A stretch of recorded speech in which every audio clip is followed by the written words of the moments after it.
Man, y'all already know. Y'all already know the takeover, the takeover. Caitlin Clark shutting it down once again at the Annika. Record-breaking numbers, as we knew would happen. Okay, so Caitlin Clark just pulled off something insane that's got the whole sports world buzzing. At the Annika Prom in Florida, she didn't just show up to play golf. She shattered records, proving her star power is way bigger than just basketball. Like, nobody even saw this coming. And while the WNBA has kind of been fumbling the bag with their golden goose, the LPGA rolled out the red carpet and witnessed something unreal. The numbers that came after her appearance. They made even Tiger Woods' prime look kinda modest. Oh, and that 35-foot putt she sank. That was just the warm-up for a day that completely changed the game. So here's my question. When are leagues gonna finally get that Caitlin Clark isn't just a basketball player? She's a full-blown cultural phenomenon. Caitlin Clark definitely put it down, man. She showed the star power that she has. She had the golf course. The electricity was there. It was lit. You had everybody was going live, trying to stream the golf. Like it was a must-see event because of Caitlin Clark. Or we can break down exactly how Clark demolished those records at the Annika Pro-Am. But we need to talk about how she was getting ready for this, because what makes a good athlete a legend is what they do when nobody's watching. Michael Jordan doesn't just invite anyone to Grove 23. I mean, his private golf course down in Hobie Sound, Florida isn't just some celebrity hangout where athletes take selfies and call it networking. This is where business empires get built, where legacies get shaped, where the GOAT shares wisdom with people he thinks can handle it, and Jordan brought Clark into that inner circle for a reason. Grove 23 opened in 2019 as Jordan's vision of perfection brought to life across 18 holes of championship golf. The place has a main clubhouse, a learning center, a practice range, and an even deliver refreshments by drone during play, because even the little things have to scream excellent. This isn't just where you go to work on your swing, it's where you go to learn how to build something bigger than yourself. Caitlin Clark took her talents to the golf course just a couple days ago, and it was a great success. It was a major story that everyone was talking about. Everyone was tuned in. And what do you know? We got to take a look at this here. This was put up by Beth Ann Nichols. It says, how big is Caitlin Clark on the LPGA? Last year, according to media data tracked by Gamebridge, there were 395 television segments that mentioned Caitlin Clark and the Annika.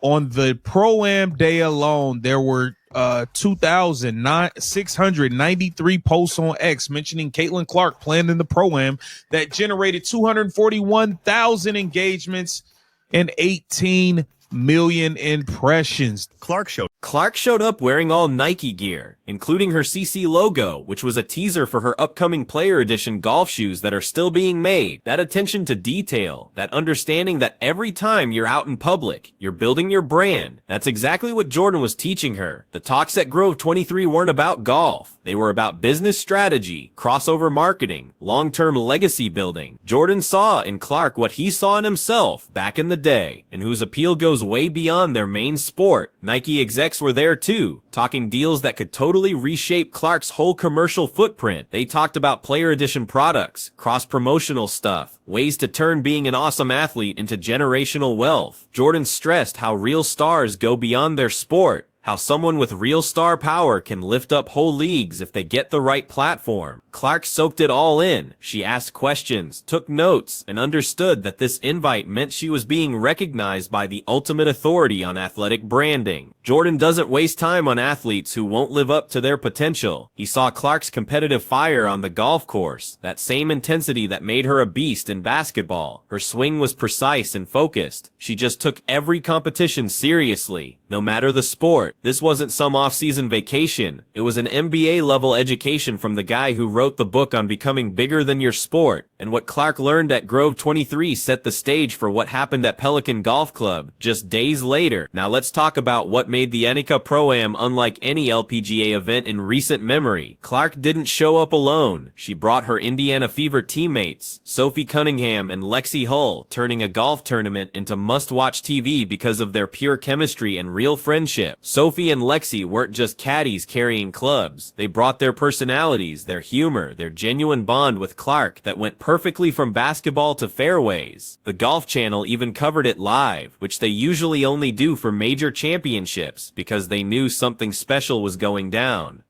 Commentators couldn't stop talking about how awesome these three Fever players were together. Sophie was hilarious as a caddy, joking about hoping she wouldn't get kicked out of the group. Her playful energy was a nice change from traditional golf stuff, which made the whole thing way more fun for people watching at home. Then, Sophie did something that could have been a total mess, but instead became comedy gold. She accidentally hit a spectator with her drive during a fun moment. The crowd went silent, cameras zoomed in. You just waited to see what would happen because golf events don't usually feature errant shots from celebrity caddies nailing fans. The vibe went from fun to oh no in a split second. Clark's response was instant and perfect. Man down. She turned what could have been an awkward moment into pure entertainment, and the fan even said getting hit was worth it. Sophie fired back with "says your wife," and the crowd went wild. Her quick wit made what could have been embarrassing one of the best moments of the day. The three Fever teammates just clicked. It felt totally real. You could see their friendship in every interaction, supporting each other whether they hit a good shot or a bad one.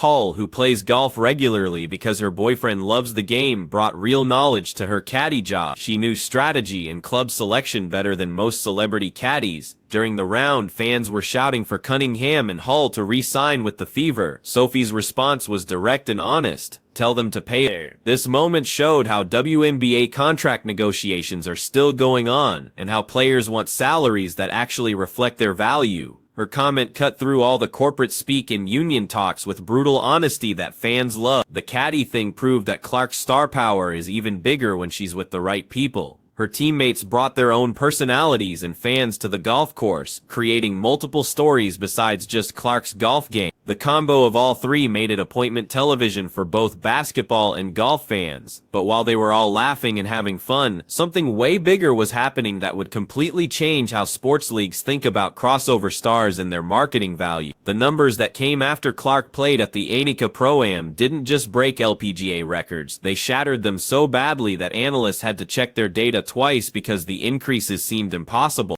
They promoted the event like crazy on every platform, made special merchandise, set up autograph sessions and photo ops, and gave Clark prime tee times and paired her with popular golfers. They made sure she felt special in every way because they knew her presence could make their whole sport better. Golf Channel commentators didn't hold back either, openly criticizing how the WNBA wasted Clark's appeal. They talked about how the league failed to protect their biggest asset from physical play that was often way too aggressive. They mentioned how officials let opponents hack away at Clark without doing anything about it. They highlighted how the WNBA seemed almost embarrassed by their own biggest star instead of embracing her. The LPGA rolled out autograph zones, extended TV coverage, and special programming, giving Clark the full Tiger Woods treatment because they actually got her value. The production quality was as good as what you see during major championships. Interviews with Clark were all over the broadcast. They focused on her crossover appeal and what it meant for women's sports.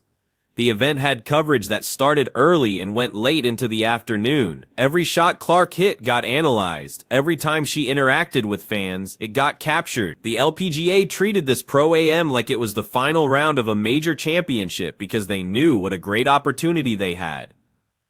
Clark broke LPGA attendance and viewership records, proving that she's more than just a basketball player. The WNBA never really understood or appreciated that. She brings new people in wherever she goes. Her authenticity connects with fans across different sports and backgrounds.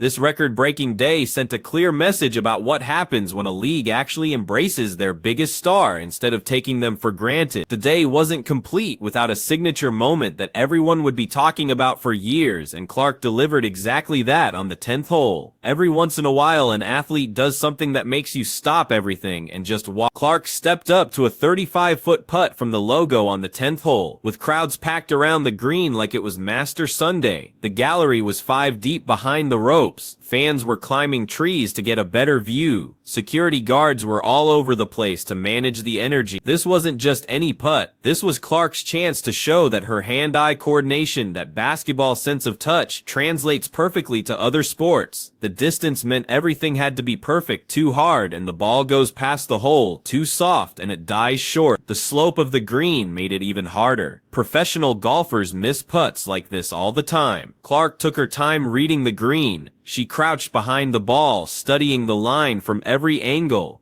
Hole gave her advice as her caddy, pointing out subtle breaks in the putting surface. The crowd got quiet. Camera operators got in position for the best angles. Golf Channel commentators got ready for celebration or disappointment. Their voices hushed with anticipation. The ball rolled across the green perfectly, heading right for the hole as thousands of fans held their breath. You could see the exact moment when everyone realized the putt had a real chance. The volume started building slowly. Phones came out of pockets to capture the moment. Clark followed the ball, walking alongside it like professional golfers do. When it dropped, the roar was deafening, like the sound you hear at March Madness when Clark hits a logo 3 or during the final seconds of a championship game. Clark threw her arms up in celebration. Sophie and Lexi ran over to hug her. The crowd went nuts like she'd just hit a buzzer beater to win a national title. Fans were jumping up and down, high-fiving strangers. The celebration went on for several minutes as replay after replay showed the perfect line, the perfect pace, the perfect result. Golf Channel couldn't stop showing it from different angles. Social media blew up immediately with comparisons to Tiger's greatest putts. Here's what makes this moment even more remarkable. Clark was playing while recovering from injuries that cut her WNBA season short. Her ear injury had messed with her balance for months. The ankle problems had limited her movement during the playoffs. But here she was, moving freely across the golf course without any problem. She looked totally healthy, moving confidently like she was ready to dominate again when basketball season comes back. Her swing showed no hesitation because of previous injuries. She walked the course with the same energy she brings to the basketball court. You could see her competitive fire on every shot, whether it was good or bad. The putt became the signature moment of a day that was changing the rules of athletic success. Basketball fans who had never watched golf were sharing clips. Golf fans were asking when Clark might play in more tournaments. The shot will be remembered as proof that great athletes can kill it across multiple sports if they get the right opportunities and platform. Clark just showed every sports league how to turn one athlete into a movement that lifts up all of women's sports. Her record-breaking day at Pelican Golf Club proved that crossover stars create opportunities for entire leagues when those leagues are smart enough to embrace them. The LPGA got her value right away and gave her the platform she deserved. They promoted her properly, protected her experience, and got massive rewards in attention, viewership, and new fan engagement. Meanwhile, the WNBA is still stumbling around, unsure of how to handle a star who's bigger than their league. The contrast couldn't be more obvious or more damning. One league rolled out the red carpet and broke records. The other league spent 2 years treating their biggest asset like a problem instead of a gift. One league knew that if one boat rises, they all rise. The other league seemed uncomfortable with anyone shining too brightly. Clark's golf success shows she's ready for whatever comes next. Her injuries are clearly behind her. Her brand has grown beyond basketball into something way bigger. Her crossover appeal has been proven with real numbers instead of just guessing. If the WNBA is smart, which is still up in the air, they'll learn from the LPGA's playbook and start treating their biggest star like the cultural icon she is.